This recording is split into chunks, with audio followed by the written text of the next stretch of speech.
And talk as much as you can, so we have your explanation on just tape. Highlight one string one way and one and the other, just so it's easy to find which end's which. You don't mix up and pull the wrong one through.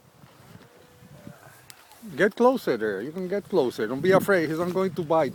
I'm going to put my first few like that. Make sure this crosses this one there, and this one crosses this one there. That gives you a pretty looking bottom. So when you flip it around, it still looks the same. So when I usually do a couple little handfuls, and I try to spread them out a bit so that when you put your next ones down like that, it covers it, right? And when it ties, it all comes together. So I'll lay a few like that, a few like that. And then once I start that, it gets pretty easy. I'll just take maybe a little stack like that, set it right in the middle. I'll take your next one, turn it, set it right in the middle. See how they're almost end for end perfect? And stems are always inside, eh? That's right. It hides the stem. Hide the stem. That's the whole purpose. When they see the bundle, they're not looking at a bunch of sticks. They're looking at all this stuff, right? It looks pretty to them then, right? As you're looking at the bales.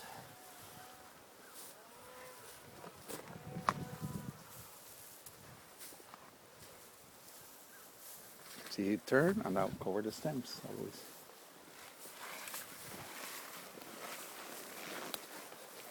And after a while, you'll get a feel here of where your 25 pounds is just by pushing on it. You'll be able to, you'll start after a few bales getting on to exactly how much it's going to be, right?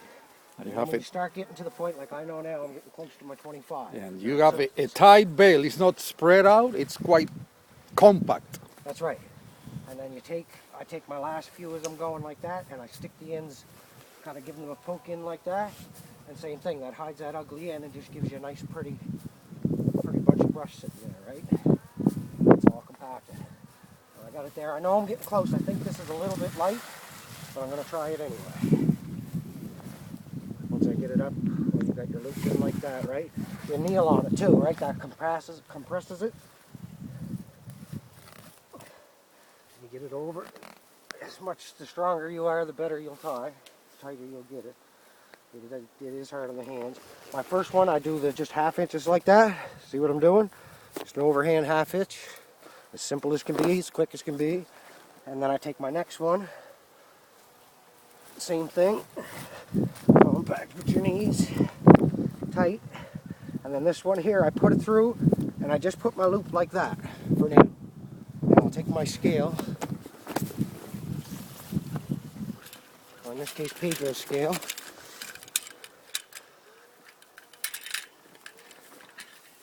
Check it.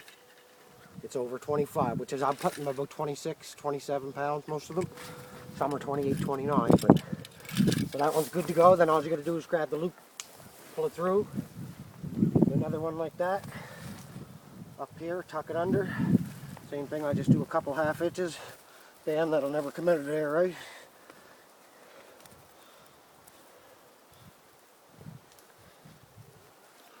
Nice loop for the handle, easy to grab. That's right.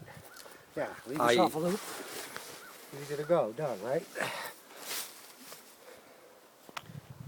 Would you like to try one? We'll get you to try. Right? Yeah, let's Jake try one.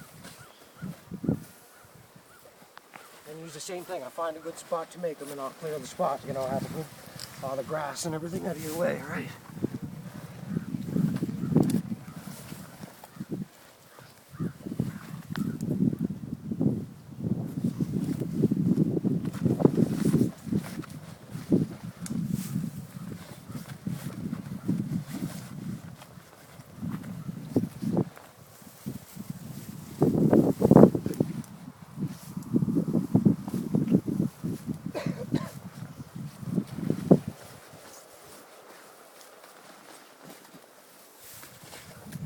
I think he's forgetting something.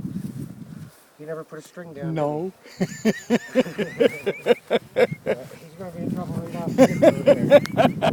A little hard feeding the strings underneath. Yes. I think that's what he was trying to do before. I was just going to wrap my arms around. Yeah. Better to have the string down before you start.